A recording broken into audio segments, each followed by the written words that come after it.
Good afternoon, everybody, and welcome to Friday Lunchtime's Media Community Operational Briefing regarding Dubbo Regional Council's overall response to the COVID-19 pandemic. My name is Andrew Parsons and I'm the Manager for Dubbo Regional Council's Media and Communications. Joining me for today's briefing is Councillor Ben Shields, Mayor of the Dubbo Region, Josie Howard, Manager Economic Development Marketing for Dubbo Regional Council, and Acting Assistant Commissioner Peter McKenna, Acting Commander, Western Region, New South Wales Police Force. Before we get to those other speakers for today, I have an update on the Dubbo Regional Council response to COVID-19. As of 5 p.m. yesterday, Thursday, the visitor information centres in Dubbo and Wellington have closed to the public. From Friday, 5 p.m. today, council administration buildings in Dubbo and Wellington will also close to the public. Our customer experience teams will continue to serve the community via telephone and online operations, and you can contact council on 6801 4000. That's 6801 4000. And there's already a wide range of online services where you can transact with council, so you can go to our website, which is www.dubbo.nsw.gov.au. You'll also see all of the online services you can access, and they're listed on the main page. You can also email us at council@dubbo.nsw.gov.au.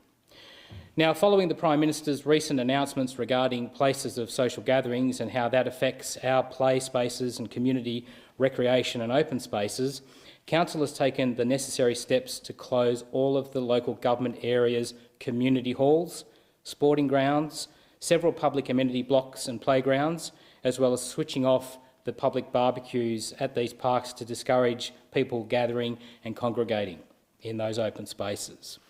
I would strongly encourage all of you to go to Dubbo Regional Council's website for the full comprehensive list of all of those open spaces. It's actually quite large, and what we might try and do either after or during this live feed is to put those up in the comments field for our Facebook viewers.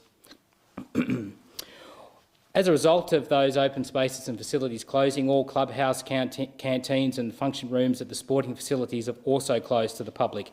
Those recreation facilities with gates will be closed to the public, and open spaces that are closed will soon clearly have visible signage installed to say that they are closed, and that has been done for your safety and well-being, and the safety and well-being of others. So we ask that you please keep out and away from those closed open spaces. And the measures that we have taken are very much taken for everyone's safety, and in many ways for even your survival in some instances, particularly for those among our community who are most at risk. And remember, the easiest and most effective way for this virus to get around is via humans. The more of us moving around when we shouldn't be, the more likely we are into coming into contact with the virus, or worse, spreading it. Effective from 5 p.m. yesterday, the Wellington Caves Caravan Park has also closed. This is in line with the New South Wales Government's directive to close all caravan parks to non-essential tenants. The Dubbo City Holiday Park has also closed. However, even though the gates will be closed in accordance with the Government's directive, the park management will liaise with individuals on a case-by-case basis who are deemed to be essential travellers. Now, these are people who include seeking medical and health services and people working in essential services. Our staff are contacting those with existing bookings to advise of the new government changes re caravan parks. These forced closures of council facilities and businesses are not taken lightly. They are extreme measures, and they're being directed on all sections of the community to address an extremely dangerous pandemic situation. Our country and our region is currently in both a health crisis and an economic crisis. But there are things that we can do to assist the community to combat the threat of both of these crises. In regard to the latter and the effect on our business, I'd like to invite Councillor Ben Shields, Mayor of the Dubbo Region, to talk and address you all. Thank you, Andrew. Good afternoon. I have some very important messaging and information regarding the coming local government elections. The Minister for Local Government has announced that local government elections will be postponed as a direct attempt to address the risks posed by the community by the COVID-19 virus. An amendment to the Local Government Act passed through the New South Wales Parliament which allows the Minister to postpone elections until at least September 2021, with a possible extension allowing the elections to be pushed out even to the 31st of December 2021. This will not affect subsequent elections, which means the 2024 elections will continue. Councillors will remain in civic office until the local elections are held, even if they are at a later date. As Mayor, I was elected to office for a period of 2 years by my fellow councillors, which means if local government elections do not proceed in September, I will hold mayoral office until September 2021 or once the election date is determined. The last few weeks have been incredibly difficult for our local businesses and our local community. The regulations that have been put in place have not been done lightly or without acknowledgement of what it means for businesses and the way we conduct our everyday lives. But the fact of the matter is, this virus is a threat to our everyday lives, and to combat that, we need to be vigilant and responsive to this important health issue. I echo all the messaging that you have received around the importance of social distancing, staying at home unless it's absolutely necessary for you to go out, no shaking hands, don't touch your face, and washing your hands is thoroughly and regularly important. The more vigilant we are with these regulations, the sooner we can make it through this challenging time. We know that the Dubbo region is an important service centre for the large geographic area of New South Wales, and this means that a large part of our economy is based on personal service, tourism and hospitality businesses. They are needing to change how they operate in a serious way, and this is the time now we can look after them and do for them what we can. Council has heard the calls from the community about how this pandemic is impacting them, and we are working together with businesses, with consumers, to try and facilitate help where it is possible and practical. Council staff have developed a three-pronged approach to this for this to help. Now, the first one is supporting local businesses with marketing to support their new business models as they respond to the requirements with New South Wales health regulations and consumer needs. The second one is to facilitate of credible and central source information relating to business support, employee responsibilities and financial information and support relating to these businesses. The third one is the facilitation of new workforce opportunities from large-scale employers looking for an immediate workforce where people who have been displaced can find information in one location on major employers such as Coles, Woolworths and other locals such as Fletcher's International. Council has put these things in place to try and create tangible things for our community to do during this period of consistent change for many. As part of the overall activity, Council will continue to engage our local community to support one another during this time. As consumers, we all can be part of this by consciously supporting local businesses and, wherever possible, in doing so, support local employment and our local economy through this crisis period. From our calculations earlier this week, we estimate that over 600 people in the Dubbo region will have lost their jobs in the food, services and pubs scene alone. This is an absolute tragedy. If you are still in active employment, when you are buying your household and family resources, your purchasing habits can literally save hundreds of jobs. If 1/10 of our population spent an additional $50 each week in food services, over the course of a year, this would support more than 150 jobs across that industry and overflow into others such as the supply chain. It would add almost $13 million to our economy's profit line, more and more throughout the year. As we see these restrictions come into place, being aware of where to purchase our goods is something that we as a community can do to support our city, town and villages across our local government area.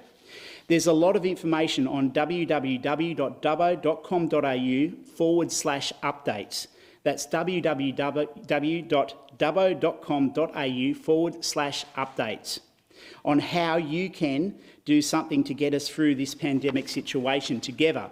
And as it changes, the information will be updated regularly as this occurs. I will say that address again, www.dubbo.com.au/updates. We are in this together, So now is the time to band together and to do what we can to support each other, businesses, employees and our community. Thank you very much. Thank you, Mr Mayor. With a snapshot overview of the effect to our economy of COVID-19, I'd like to invite Josie Howard, Manager, Economic Development and Marketing, Dubbo Regional Council.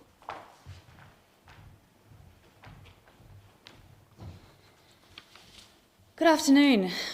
This has been a week of hard hits for many industries in our region. And I've been asked to give a snapshot of local economics this afternoon, and I don't do so lightly. I'm conscious that the numbers that I'll speak about are real people in our community, and my staff have been on the phone to many businesses, employers, human resource managers and general community members that are suffering from the economic impact of this global pandemic. The Dubbo region, as the Mayor said, is an important service centre for a large geographic area of New South Wales, and this means that a large part of our economy is based on personal service, tourism and hospitality businesses. And now is the time to look after them where we can. 2020 started off being a good year for the service industry locally, with accommodation back up to around a 4-year average, spending starting to pick up after a significant impact of the drought and a tighter Christmas spend than average, and with welcome rain not only making the weather kinder for our tourism and metro media coverage, but it also picked up hopes for our agricultural service sector and manufacturing businesses. Easter, which is usually our peak visitation period for tourism and visitor spend, was looking positive, but we now need to set our sights a little further afield for that relief. The industries that are currently directly affected by the restrictions are significant employers in the region. And by our estimations, impacted employees make up about 6% of the FTE workforce. So that's not saying that those 1,350 people are all displaced, but some may be. Some may have lost their jobs, some of their jobs may have changed, or their business models have changed. This number also does not include retail, which is the second highest employer in our region behind healthcare and social assistance. With major brands closing their stores overnight, we will wait to see what that means for us locally. Council has been working proactively with many businesses about their workforce and supply chain challenges at the moment. Staff have been connecting local problems together to try and create local linkages that can support our overall economy and our regional sustainability. We are a large regional centre, but at the end of the day, there are so many personal connections between workplaces and industries across the Dubbo region LGA. Businesses that have had to let staff go are so eager to provide information on new job opportunities, some of which are being facilitated from council staff and sent via the business's HR departments. Council is doing this through contacting large employers and looking for ready workforce in supplying information through dubbo.com.au/workforce, and directly to large contingents who have had to restructure their company staff. Businesses are being innovative, with some businesses changing how they sell, moving online, moving to supply chain provision rather than retail sales, delivering food and helping each other to progress to a new stage in development, with businesses getting together to innovate. And that shows again who we are. As a region, we are progressive and innovative, and these challenges are bringing that to the forefront. Under current restrictions, some of our major industries are not directly impacted to the point of significant business structure change or closure.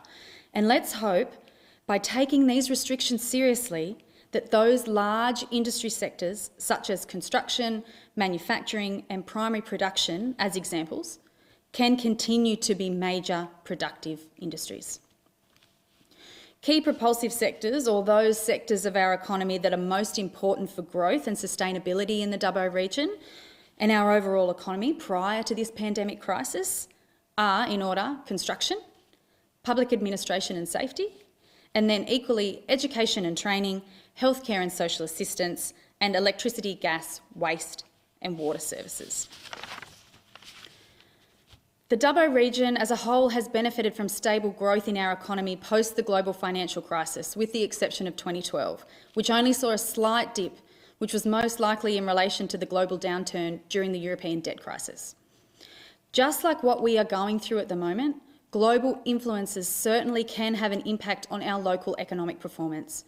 But I am really cautious of using any bottom line or predictive information in the setting that we're currently in.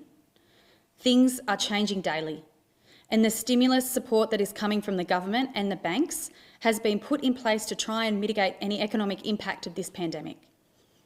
Businesses can reach out to their bank, utilise the government support packages.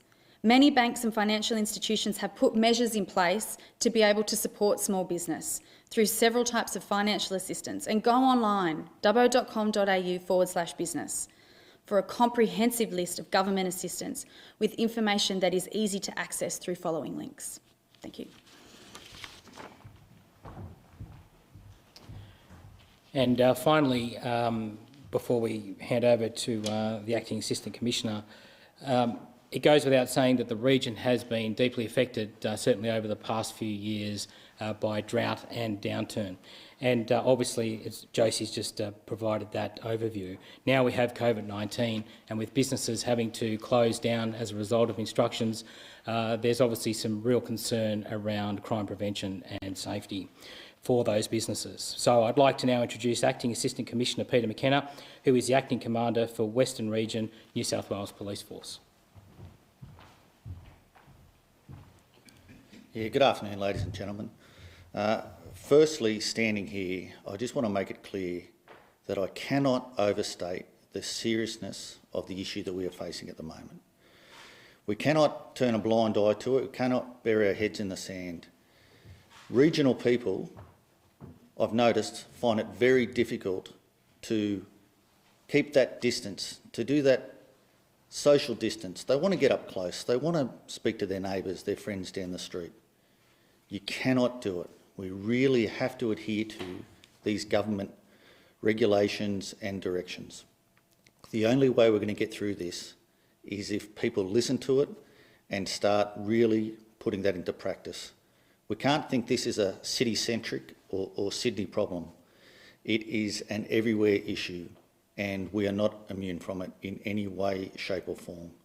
It's not something that the police can deal with on its own. It's not something that health can deal with on its own. It needs everybody to really jump in and make sure you are doing the right thing. As far as crime goes in the regional area, which I've been asked to speak a little bit about today, I can tell you now, for us as police, we won't be shutting down. We are still working 24/7. We still have a very strong focus on law enforcement. We will continue to do our jobs no matter what. Will we do them a bit differently at times? Absolutely. However, if anyone has any concerns out there at all that they need the police for anything in any of these areas, you still call the police as you always would. We will be there, we will respond, we will take your calls. As far as businesses go, businesses closing down, I would encourage you at all times to make sure you don't leave yourself as an easy target for criminals. We all know that some criminals out there don't have morals, and they will take these opportunities where they can to do what they think is best for themselves. So we don't leave money in businesses, okay? You don't leave stock that is easily stolen or that is looks like it'd be worthwhile for criminals to take.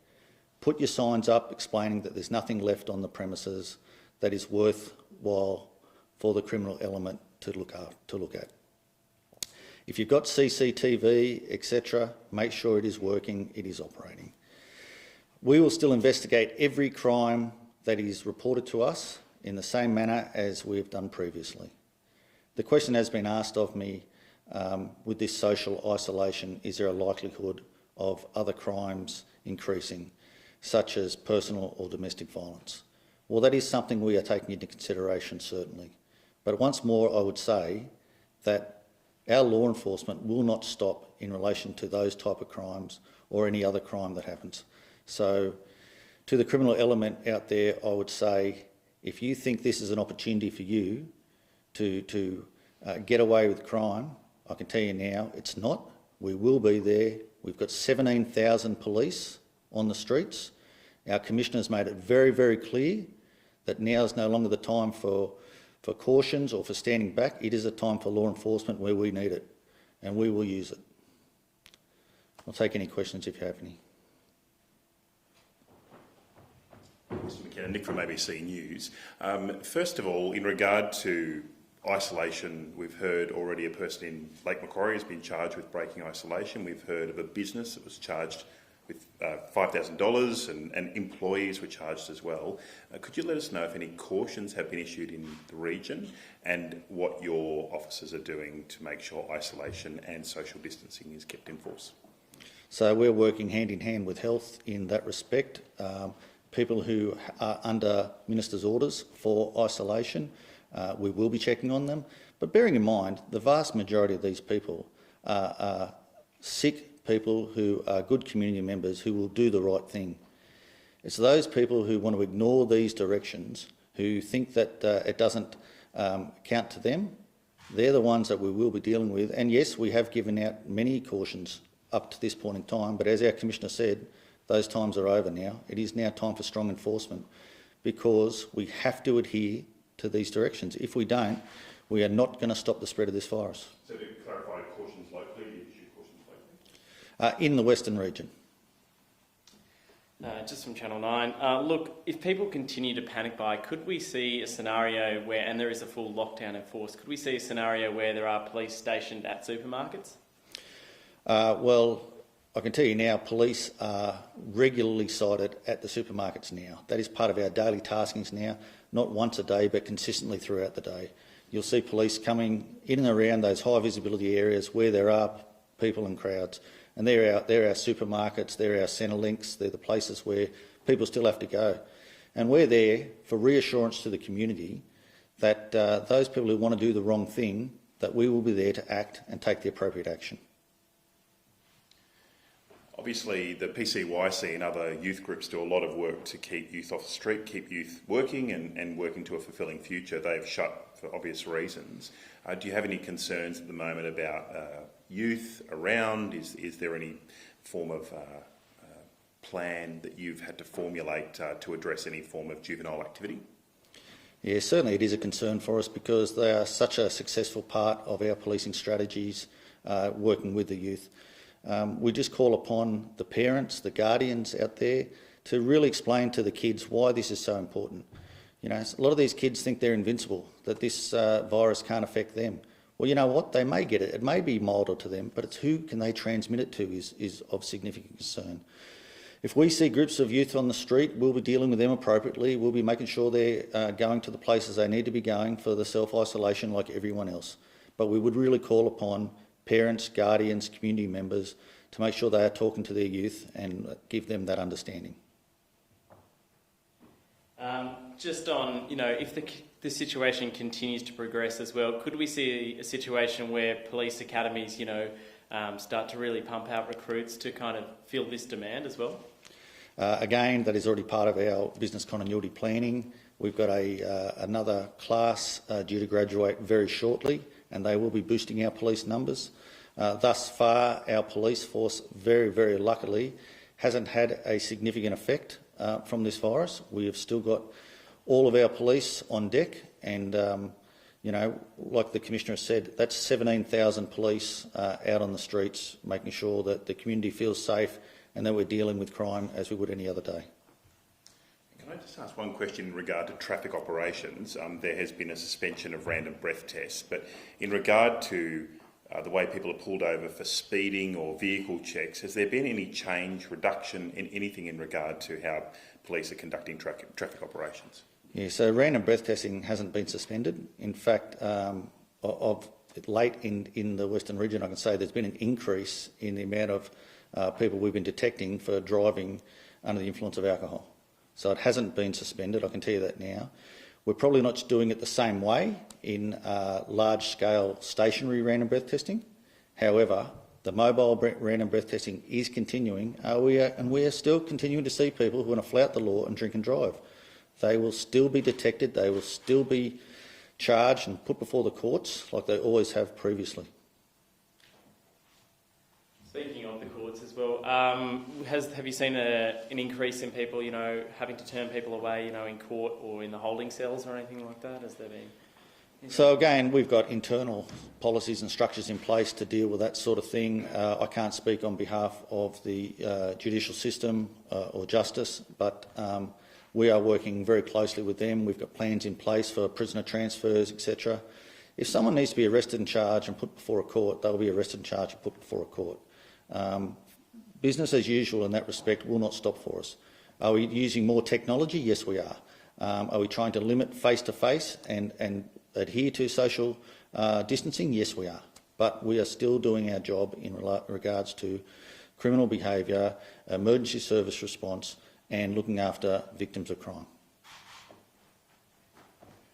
Thank you, Andrew. Well, thanks everyone. We want to once again thank the community for your ongoing patience, understanding and cooperation in what is no doubt a very worrying and stressful time. And once again, we'd like to thank our wonderful interpreter from the Deaf Society, who today we were joined by Alana. We'll be coming back next week on Wednesday to do another lunchtime briefing. Until then, thank you.